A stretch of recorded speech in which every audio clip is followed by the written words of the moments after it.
ತುರ್ತು ಸಂದರ್ಭಗಳಲ್ಲಿ ಸಾಲ ಪಡೆಯುವಾಗ ನಮ್ಮ ಜನರು ಹಿಂದೆ ಮುಂದೆ ಯೋಚನೆ ಮಾಡೋದೇ ಇಲ್ಲ. ಸಾಲ ಕೊಡುವವರು ಎಷ್ಟು ಬಡ್ಡಿ ಹಾಕಿದ್ದಾರೆ, ಯಾವ ಪತ್ರಕ್ಕೆ ಸಹಿ ಮಾಡಿಸ್ಕೊಳ್ತಿದ್ದಾರೆ ಎಂಬುದನ್ನು ಯೋಚಿಸುವಷ್ಟು ತಾಳ್ಮೆಯೂ ಅವರಿಗಿರೋದಿಲ್ಲ. ಸದ್ಯ ದುಡ್ಡು ಸಿಕ್ತಲ್ಲಪ್ಪ ಅಂತ ನಿಟ್ಟುಸಿರ್ಬಿಡ್ತಾರೆ. ಆಮೇಲೆ ಮನೆ ಮಠ ಆಸ್ತಿಯನ್ನು ಕಳೆದುಕೊಂಡು ಬೀದಿ ಪಾಲಾಗ್ತಾರೆ.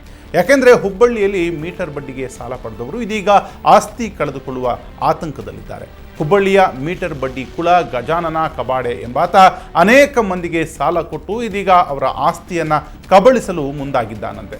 ಸಾಲ ನೀಡುವಾಗ ಆಸ್ತಿ ದಾಖಲೆ ಪತ್ರ, ಬ್ಯಾಂಕ್ ಚೆಕ್ಗಳನ್ನು ಪಡೆದಿರುವಂಥ ಜೊತೆಗೆ ಖಾಲಿ ಬಾಂಡ್ ಪೇಪರ್ ಮೇಲೆ ಸಹಿ ಮಾಡಿಸ್ಕೊಂಡಿದ್ದಾನೆ. ಆದರೆ ಇದೀಗ ಖಾಲಿ ಬಾಂಡ್ ಪೇಪರ್ ಮೇಲೆ ಇವರ ಆಸ್ತಿಯನ್ನು ತನ್ನ ಹೆಸರಿಗೆ ಮಾರಾಟ ಮಾಡಲು ಹಣ ಪಡೆದಿದ್ದಾರೆ ಅಂತ ನಕಲಿ ದಾಖಲೆಯನ್ನು ಸೃಷ್ಟಿಸಿ ಆಸ್ತಿ ಕಬಳಿಕೆಗೆ ಮುಂದಾಗಿದ್ದಾನೆ ಎಂಬುದು ಸಾಲ ಪಡೆದವರ ಆರೋಪವಾಗಿದೆ.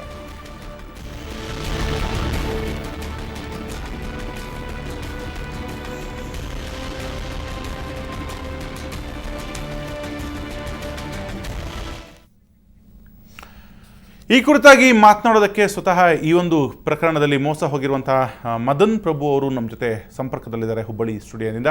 ಪ್ರಭು, ನಿಮಗೆ ಯಾವ ರೀತಿಯಾಗಿ ಮೋಸ ಆಗಿದ್ದು? ಈಗ ಈ ಗಜಾನನ ಎಂಬುವರು ಮೀಟರ್ ಬಡ್ಡಿಯನ್ನು ಹಾಕ್ತಿದ್ದ ಎನ್ನುವಂಥದ್ದು ಕೂಡ ಕೇಳಿಬರ್ತಾ ಇದೆ. ಎಷ್ಟು ಬಡ್ಡಿಗೆ ನೀವು ಎಷ್ಟು ಅಮೌಂಟನ್ನು ತೆಗೆದುಕೊಂಡಿದ್ದೀರಿ? ತದನಂತರ ಮಾಡಿದ ಮೋಸ ಏನು?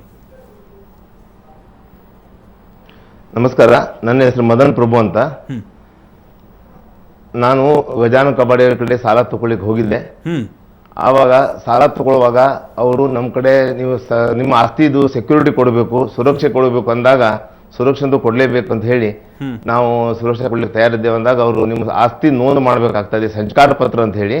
ಅದು ಒಂದು ವಿಶ್ವಾಸದಲ್ಲಿ, ಅದನ್ನು ನಾವು ಮೋಸ ಮಾಡೋದಿಲ್ಲ, ಅದೇನು ದುರ್ವ್ಯವಹಾರ ಮಾಡೋದಿಲ್ಲ, ನೀವು ಸಾಲ ಪಾವತಿ ಆದ್ಮೇಲೆ ವಾಪಸ್ ಕೊಡ್ತೇವೆ ಅಂತ ಹೇಳಿ ನಾವು ಸಾಲ ತಗೊಳ್ಳುವಾಗ ನಮ್ದು ಆಸ್ತಿದು ಸಂಚಕಾರ ನೋಂದು ಸಬ್ ರಿಜಿಸ್ಟ್ರಿ ಆಫೀಸ್ನಲ್ಲಿ ನೋಂದ್ ಮಾಡಿದ್ದೀವಿ. ಅದರ ಜೊತೆಗೆ ಎಷ್ಟೋ ಬ್ಲ್ಯಾಂಕ್ ಬಾಂಡ್ಸು, ಬ್ಲ್ಯಾಂಕ್ ವೌಚರ್ಸು ನಾನು ಸೆಕ್ಯೂರಿಟಿಗೆ ಬೇಕು ಅಂತ ಹೇಳಿ ಅವ್ರು ಕೇಳಿದ್ರು, ಅದು ನಾವು ಕೊಟ್ಟಿದ್ದೇವೆ. ಅದಾದ ನಂತರ ಸಾಲ ಪಾವತಿ ಆದ್ರೂ ಸುಧಾ ಅವರು ಆಸ್ತಿ ಕ್ಯಾನ್ಸಲ್ ಅದು ನೋಂದು ಕ್ಯಾನ್ಸಲ್ ಮಾಡೋದಿಲ್ಲ. ಮತ್ತೆ ಅಷ್ಟೇ ಅಲ್ಲ, ಉಂಡಾ ಮಂದಿಗೆ ಮನೆ ಕಳಿಸಿ ದಂಧೆ ಮಾಡಿ ನಾವು ಊರಲ್ಲಿ ಇಲ್ಲದಾಗ ಲಾಕ್ ಬ್ರೇಕ್ ಮಾಡಿ ಮನೆಯಲ್ಲಿ ಒಳಗೆ ನುಗ್ಗಿ ಮನೆ ಸಾಮಾನು ಸಮೇತ ಕಬ್ಜೆ ಮಾಡಿ ಅದು ಲಾಕ್ ಚೇಂಜ್ ಮಾಡಿ ನಾವು ಕಡೆಗೆ ಪೊಲೀಸ್ ಸ್ಟೇಷನ್ ಕೊಡಿ FIR ಮಾಡಿದಾಗ ಅವರು ಕೋರ್ಟಿಂದ ಸ್ಟೇ ತೋರಿಸ್ತಾರೆ. ಅವ್ರು ಏನ್ ಮಾಡ್ತಾರೆ, ಬ್ಲ್ಯಾಂಕ್ ಬಾಂಡ್ ನಾವು ಕೊಟ್ಟಿರ್ತೇವೆ, ಒಂದು ಬ್ಲ್ಯಾಂಕ್ ಬಾಂಡ್ ದಲ್ಲಿ ಬಾಡಿಗೆ ಪತ್ರ ಅಂತ ಬರ್ಸ್ಕೊಳ್ತಾರೆ. ಸೊ ಸಂಚಕಾರ ನೋಂದದಲ್ಲಿ ಕಬ್ಜಾ ರಹಿತ ಅಂತ ಇರುತ್ತದೆ, ಬಾಡಿಗೆ ಪತ್ರದಲ್ಲಿ ಕಬ್ಜಾ ಕೊಟ್ಟಿದ್ದೇವೆ ಅಂತ ಇರ್ತದೆ. ಸೊ ಇಲ್ಲಿ ಸಂಚಕಾರ ನೋಂದಾಗ್ಬಿಡ್ತು, ಅಲ್ಲಿ ಬಾಡಿಗೆ ಕಬ್ಜಾ ಕೊಟ್ಟಂಗಾಯ್ತು. ಆಮೇಲೆ ಗುಂಡಾ ಕಳಿಸಿ ಕಬ್ಜಾ ಪ್ರತ್ಯಕ್ಷ ತಗೊಂಡೋಗಾಯ್ತು. ಹೀಗಾಗಿ ಎಲ್ಲಾ ಕಡೆಯಿಂದ ಮೋಸ ಹೋಗಿ ಪೊಲೀಸರಿಗೆ ಪಂಚನಾಮ ಮಾಡಿದಾಗ, ಕೋರ್ಟ್ ಸ್ಟೇ ತೋರಿಸಿದಾಗ ಕೋರ್ಟ್ದವರು ದಾಖಲೆ ನೋಡ್ಕೊಂಡು ಸ್ಟೇ ಕೊಟ್ಬಿಡ್ತಾನೆ. ಅವ್ರು ನಮ್ಮ ವಿರುದ್ಧ ಕೋರ್ಟಿಗೆ ಹೋಗ್ಬಿಡ್ತಾನೆ. ಇವ ಬಾಡಿಗೆ ಮನೆ ನನಗೆ ಬಿಡಿಸ್ಲಿಕ್ಕೆ ಕಿರಿಕಿರಿ ಮಾಡ್ತಾ ಇದ್ದಾರೆ, ನಾ ಬಾಡಿಗೆ ಇದ್ದೇನೆ, ಸಂಚಕಾರ ನೋಂದಾಗಿದೆ, ನಿಮ್ಮದೇ ಮನೆ ತಯಾರಿಲ್ಲ, ನಿಮ್ಮದೇ ಮನೆ, ನೀವು ಸಾಲ ತೆಗೆದುಕೊಂಡದಕ್ಕೆ ಪತ್ರಕ್ಕೆ ಸಹಿ ಹಾಕಿದ ತಪ್ಪಿಗೆ ಅವರು ಅವ್ರ ಮನೆಯಲ್ಲೇ ಬಾಡಿಗೆ ಇದ್ದಾರೆ, ಬಾಡಿಗೆ ಕೊಡ್ತಾ ಇಲ್ಲ, ಬಿಡಿಸೋಕ್ ಕಷ್ಟ ಅಂತ ಕೇಸ್ ಹಾಕ್ತಾರೆ. ನಾನು ವಿತ್ ನನ್ನ ಎಲ್ಲಾ ಮನೆ ಟಿವಿ ಫ್ರಿಜ್ ಎಲ್ಲಾ ಸಾಮಾನ್ ಸಹಿತ ನಾನು ವಿತ್ ಫರ್ನಿಚರ್ ಬಾಡಿಗೆ ಕೊಟ್ಟಿದ್ದೇನೆ ಅಂತ ಹೇಳಿ ಅವ ಬ್ಲ್ಯಾಂಕ್ ಬಾಂಡ್ ನಲ್ಲಿ ಟೈಪ್ ಹೊಡಿತಾನೆ. ಟೈಪ್ ಹೊಡೆದ ನಂತರ ಅದಕ್ಕೆ ಕೋಟಿ ಪ್ರೊಡ್ಯೂಸ್ ಮಾಡ್ತಾನೆ. ನಾನು ಆಲ್ರೆಡಿ ಬಾಡಿಗೆ ಇದ್ದೇನೆ, ಮತ್ತೆ ಖರೀದಿ ಮಾಡಿದ್ದೇನೆ, ರೊಕ್ಕನು 90% ಕೊಟ್ಟಿದ್ದೇನೆ, ಬ್ಲ್ಯಾಂಕ್ ವೌಚರ್ಸ್ ಪ್ರೊಡ್ಯೂಸ್ ಮಾಡಿ ಬಾಕಿ ರೊಕ್ಕ ತೋರಿಸ್ತಾನೆ. ಈಗ ನಂದು ಬರೀ 1 ಲಕ್ಷ ಅಷ್ಟೇ ಬಾಕಿ ಇದೆ, ನನ್ಗೆ ಸೆಲ್ಯೂನು ಮಾಡ್ತಾ ಇಲ್ಲ, ಆಮೇಲೆ ಬಾಡಿಗೆ ಮನೆ ಬಿಡಿಸ್ಲಿಕ್ಕೆ ಕಿರಿಕಿರಿ ಮಾಡ್ತಾ ಇದ್ದಾರೆ. ಕೋರ್ಟ್ ಸ್ಟೇ ಕೊಡ್ಬೇಕು ಅಂದ್ರೆ ಕೋರ್ಟ್ ಪಾಪ ನೋಡಿ ಪೇಪರ್ ನೋಡಿ ಸ್ಟೇ ಕೊಟ್ಬಿಡ್ತಾರೆ.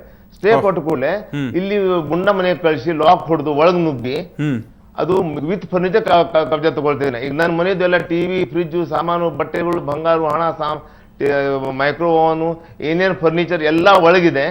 ನಾನು 1 ವರ್ಷದಿಂದ ನಾನು ವಿತ್ ಫ್ಯಾಮಿಲಿ ಬೀದಿ ಪಾಲ ಹೊರಗಿದ್ದೇನೆ. ಈ ತರ ಮೊನ್ನೆ ಒಬ್ರು ಈ ವಿಷ ಕುಡಿದ್ರು. ಅವಾಗ ಮಂದಿಗೆ ಏನಿಸ್ತು, ಇದು ಒಂದು ಮೀಟರ್ ಬಡ್ಡಿ ಕೇಸ್ ಅಂತ. ಇದು ಮೀಟರ್ ಬಡ್ಡಿ ಕೇಸ್ ಅಲ್ಲ, ಇದು ಇದಕ್ಕಿಂತ ತೀರಿ ಇದೆ. ಮೀಟರ್ ಬಡ್ಡಿದಲ್ಲಿ 5 ಲಕ್ಷ ಸಾಲಕ್ಕೆ 10 ಲಕ್ಷ ತಿಂದ್ರೆ ಚಿಂತಿಲ್ಲ, ಅವರು ತೃಪ್ತಾಗಿ ಕೈ ಬಿಡ್ತಾರೆ. ಇಲ್ಲಿ ಕೈ ಬಿಡು ಪ್ರಶ್ನೆನೇ ಇಲ್ಲ. 5 ಲಕ್ಷ ಸಾಲಕ್ಕೆ 10 ಲಕ್ಷ ತಿಂದು ಆಮೇಲೆ ಅವ್ರದ್ದು ಸಾಲ ಅವ್ರದ್ದು ಆಸ್ತಿ ಒಳಗೆ ಹಾಕಿ ಕಡೆಗೆ ಅವ್ರಿಗೆ ಬಿದಿ ಪಾರ್ ಮಾಡಿ ಅವ್ರ ಮೇಲೆ ಕೋರ್ಟಿಗೆ ಹೋಗಿ ಅವ್ರ ಕೋರ್ಟ್ ಗಳಿಂದ ಆಕ್ಷನ್ ತಗೊಳ್ಬೇಕು ಅಂತ ಹೇಳಿ ಆ ತರ ಸಿಸ್ಟಮೆಟಿಕ್ ವೈಟ್ ಕಾಲರ್ ಕ್ರೈಮ್. ಇದು ಸೈಬರ್ ಕ್ರೈಮ್ ಕಿಂತಾನೆ ಇನ್ನೂ ತೀರ್ ಹೋಗಿದ ಸಿಸ್ಟಮೆಟಿಕ್ ಡಾಕ್ಯುಮೆಂಟ್ಸ್. ಕೋರ್ಟಿಗೂ ಸುಧಾ ಅದು ಡಾಕ್ಯುಮೆಂಟ್ಸ್ ಗಳನ್ಲಿಕ್ಕೆ ಆಗುದಿಲ್ಲ. ಪೊಲೀಸ್ ನಿಷ್ಕ್ರಿಯ ಆಗ್ಬಿಡ್ತಾರೆ.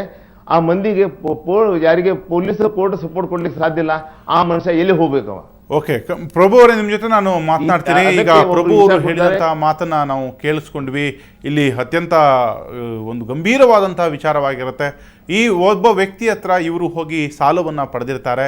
ಆತ ಸಾಲ ಪಡೆಯುವಾಗ ಶ್ಯೂರಿಟಿಗೆ ಅಂತ ಮನೆಯ ಒಂದು ಖಾಲಿ ಪತ್ರಕ್ಕೆ ಸಹಿ ಹಾಕ್ಕೊಂಡಿರ್ತಾನೆ. ತದನಂತರ ಬೇಕಾದಂತಹ ಬಾಂಡ್ ಹಾಗೂ ಕೆಲವು ಚೆಕ್ಗಳನ್ನು ಕೂಡ ಪಡೆದುಕೊಂಡಿರ್ತಾನೆ. ತದನಂತರ ಆ ವ್ಯಕ್ತಿ ಮಾಡ್ತಿರೋದಿಷ್ಟೇ, ಆ ಮನೆಯನ್ನು ಆ ಬಾಂಡ್ ಪೇಪರಲ್ಲಿ ಆತನ ಸಾಲ ಯಾರು ಕೊಟ್ಟಿರ್ತಾನೋ ಆ ವ್ಯಕ್ತಿಯೇ ಆತನ ಹೆಸರಿಗೆ ಬರ್ಕೊಂಡು ಯಾರು ಅದರ ಓನರ್ ಇದ್ದಾರೋ ಅವ್ರನ್ನೇ ಬಾಡಿಗೆದಾರರು, ಇವರು ನಮ್ಮ ಮನೆಯಲ್ಲಿ ಬಾಡಿಗೆಗಿದ್ದಾರೆ, ಬಾಡಿಗೆ ಕೊಡ್ತಾ ಇಲ್ಲ, ಅವರನ್ನು ಬಿಡಿಸೋದಕ್ಕೂ ಕೂಡ ನಮ್ಗೆ ಆಗ್ತಾ ಇಲ್ಲ ಅಂತ ಹೇಳಿ ಅವರ ಮೇಲೆ ಅವರನ್ನು ಬೀದಿ ಪಾಲು ಮಾಡಿರುವಂಥದ್ದು. ಈಗಾಗಲೇ ಗಜಾನನ್ ಪ್ರಭು ಅವರು ನಮ್ಮ ಜೊತೆ ಮಾತಾಡಿದ್ರು. ಅವ್ರು ಹೇಳ್ತಾರೆ, ಅವರ ಮನೆಗೆ ಕೋರ್ಟಿಂದ ಸ್ಟೇ ತಗೊಂಡು ಬಂದು ಬೀಗ ಹಾಕಿದ್ದಾರೆ, ಮನೆಯ ಒಳಗಡೆ ಅಲ್ಲಿ ಅಷ್ಟು ಐಟಮ್ಗಳಿದೆ, ನಾವು ಬೀದಿ ಪಾಲಾಗಿದ್ದೀವಿ ಅಂತ. ಓಕೆ ಪ್ರಭು ಅವರೇ, ನಿಮ್ಮೊಂದಿಗೆ ನಾನು ಮತ್ತೆ ಮಾತನಾಡೋದು. ನೀವು ಎಷ್ಟು ಮೊತ್ತವನ್ನು ಇವನ ಹತ್ರ ಪಡೆದುಕೊಂಡಿದ್ರಿ? ಈ ವ್ಯಕ್ತಿಯ ವ್ಯವಹಾರ, ನೀವು ಸಾಲ ಪಡೆದುಕೊಂಡಿದ್ದು ಆ ವ್ಯಕ್ತಿಯ ವ್ಯವಹಾರ ಎಂತಹದ್ದು, ಮತ್ತು ನಿಮ್ಮ ಒಟ್ಟು ಆಸ್ತಿಯ ಮೌಲ್ಯ ಎಷ್ಟು ಆತನ ಕೈಪಾಲಾಗಿದೆ? 1 ಕೋಟಿ ಆಸ್ತಿ, ಮನೆ ಆಸ್ತಿ 12 ಲಕ್ಷ ಸಾಲ ತಗೊಂಡಿದ್ದು ಪೂರಾ ಪೇಡ್ ಆಗಿದೆ. ಆದ್ರೆ ಮನೆ ಅದು ಅಷ್ಟೇ ಅಲ್ಲ, ಮನೆ ಕಬಳಿಕೆ ಮಾಡಿದ ನಂತರ ಅಷ್ಟಕ್ಕೆ ಸುಮ್ನೆ ಆಗುದಿಲ್ಲ. ಅವ ಮನೆ ಕಬಳಿಕೆ ಮಾಡಿ ಆ ಮನೆ ಬೇರೆ ಅವರಿಗೆ ಲೀಸ್ ಮೇಲೆ ಕೊಡ್ತಾನೆ, ಅವನತ್ರ ಹಣ ತಗೊಳ್ತಾನೆ. ಅವ ಪಾಪ ನಿಷ್ಪಾಪ ಮನುಷ್ಯ, ಅವನಿಗೆ ಏನು ಗೊತ್ತಿಲ್ಲ. ನನ್ನ ಹತ್ರ ಒಂದು ಫುಲ್ಲಿ ಫರ್ನಿಶ್ಡ್ ಮನೆ ಇದೆ ಬಾಡಿಗೆ ಕೊಡ್ಲಿಕ್ಕೆ ಅಂತ ಹೇಳಿ ಅವರಿಗೆ ಕರೆಸಿ ಅವರಿಗೆ ಬಾಡಿಗೆ ಕೊಡ್ತಾನೆ. ಕೋರ್ಟ್ ಸ್ಟೇ ಕೊಟ್ಟಿದ್ದು ಇಬ್ರಿಗೆ. ಕೋರ್ಟ್ ಸ್ಟೇ ಇದೆ ಅಂತ ಹೇಳಿ ನಾವು ಒಳಗೆ ಹೋಗ್ತಾ ಇಲ್ಲ, ನಮ್ ಸಾಮಾನು ತಗೊಳ್ತಾ ಇಲ್ಲ. ಬಟ್ ಅದೇ ಕೋರ್ಟ್ ಸ್ಟೇ ಮಿಸ್ಯೂಸ್ ಮಾಡಿ, ಕೋರ್ಟ್ ಸ್ಟೇ ಕಂಟೆಂಪ್ಟ್ ಮಾಡಿ ಇವ ಬೇರೆಯವರಿಗೆ ಬಾಡಿಗೆ ಕೊಟ್ಬಿಡ್ತಾನೆ. ಒಬ್ಬ ಇದರಲ್ಲಿ ಸಿಕ್ಕೊಂಡ್ಬಿಡ್ತಾನೆ. ನಾಳೆ ಕೋರ್ಟ್ ಆರ್ಡರ್ ಮತ್ತೆ ಅವನು ವಿಧಿ ಪಾಲಾಗ್ತಾನೆ. ಅವನು ಎಷ್ಟು 50 ಲಕ್ಷ ಎಷ್ಟೋ ಲೀಸ್ ರೊಕ್ಕ ಕೊಡ್ತಾನೆ ಗೊತ್ತಿಲ್ಲ. ನಮ್ದು 1 ಕೋಟಿ ಆಸ್ತಿ 12 ಲಕ್ಷ ಸಾಲ ಕೊಟ್ಟು ಪೇಡ್ ಮಾಡಿ ನಮ್ದು ಈಗ 3 ಕೋರ್ಟ್ ಕೇಸ್ ನಡೀತಾ ಇದ್ದೇವೆ, 2 ಪೊಲೀಸ್ ಕೇಸ್ ನಡೀತಾ ಇದ್ದಾವೆ. ಎಸ್ ಮದನ್, ಧನ್ಯವಾದಗಳು ಸುವರ್ಣ ನ್ಯೂಸ್ ಜೊತೆ ಮಾತನಾಡೋದಕ್ಕೆ. ಇದು ನಡೀತಿದ್ದಂತಹ ಒಂದು ದುರಂತ ಅಂತಲೇ ಹೇಳ್ಬೋದಾಗಿದೆ. ಈ ರೀತಿಯಾಗಿ ಸಾಲವನ್ನು ಕೊಟ್ಟು ಇಡೀ ಕುಟುಂಬವನ್ನು ಬೀದಿಗೆ ತಳ್ಳಿರುವಂಥ ಘಟನೆ.